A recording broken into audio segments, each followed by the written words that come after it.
ബഷീറിന്റെ നോവലിലെ പാത്തുമ്മയുടെ ആട് എന്ന നോവലിലൂടെ ബഷീർ പ്രശസ്തനാക്കിയ കുടുംബസ്നേഹി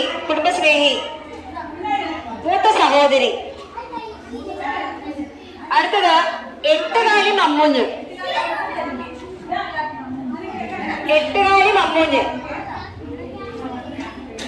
നാട്ടിൽ എന്ത് നടന്നാലും അയാൾ അതിന്റെ ആളെന്ന് അവകാശപ്പെടുന്ന എട്ടുകാലി മമ്മൂഞ്ഞ് സ്ഥലത്തെ പ്രധാന ദിവ്യൻ എന്ന കൃതിയിലെ കഥാപാത്രമാണ്.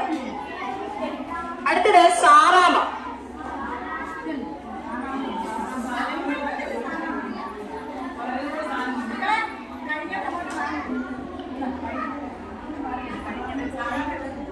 അദ്ദേഹത്തിന്റെ പ്രേമലേഖനം എന്ന കഥയിലെ കഥാപാത്രമാണ് സാറാമ. അതായത് കേശവൻ നായരുടെ പ്രേമഭാജമായ സാറാമ.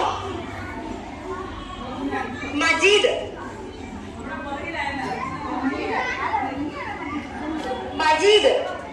നമ്മുടെ ഏറ്റവും പ്രധാനപ്പെട്ട ബാല്യകാല സഖി എന്ന നോവലിലെ നായകൻ. അതായത് ഒന്ന് എത്രയാണെന്ന് ചോദിക്കുമ്പോ ഇമ്മിനി ഡല്ലി ഒന്ന് എന്ന് പറയുന്ന അതിലെ കഥാനായകൻ. അടുത്തത് പൊൻകുരിശ് തോമ. ആനവാരിയും പൊൻകുരിശും എന്ന കൃതിയിലെ കഥാപാത്രം പൊൻകുരിശ് തോമ. മണ്ടമുത്തപ്പ. മുച്ചൂട്ടി കളിക്കാരന്റെ മകൾ എന്ന കൃതിയിലെ പ്രധാന കഥാപാത്രമാണ് മണ്ടൻ മുത്തപ്പ.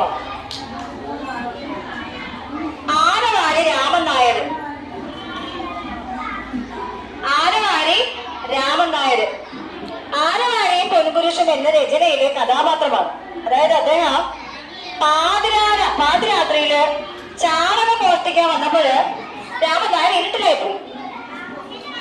അദ്ദേഹം ചാണകമാണെന്ന് കരുതി ആനയുടെ പാറക്കുട്ടി എന്ന ആനയുടെ വാല് പിടിച്ചെടുക്കുന്ന ഒരു സംഭവമാണ് അതിനകത്ത് കാണിക്കുന്നത്. അതിലൊരു നായകനാണ് രാമൻ നായർ.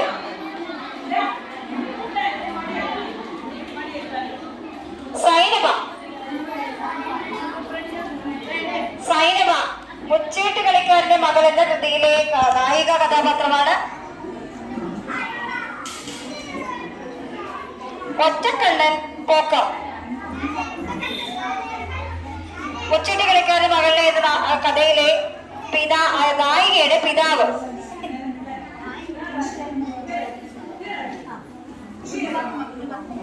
അടുത്തത് കുഞ്ഞുപാത്തുമ്മ. അതായത് എന്റെ ഉപ്പുപ്പാക്ക് ഒരു ആന ഉണ്ടായിരുന്നു എന്ന കഥയിലെ നായികയാണ് കുഞ്ഞുപാത്തുമ്മ. സുഹറ.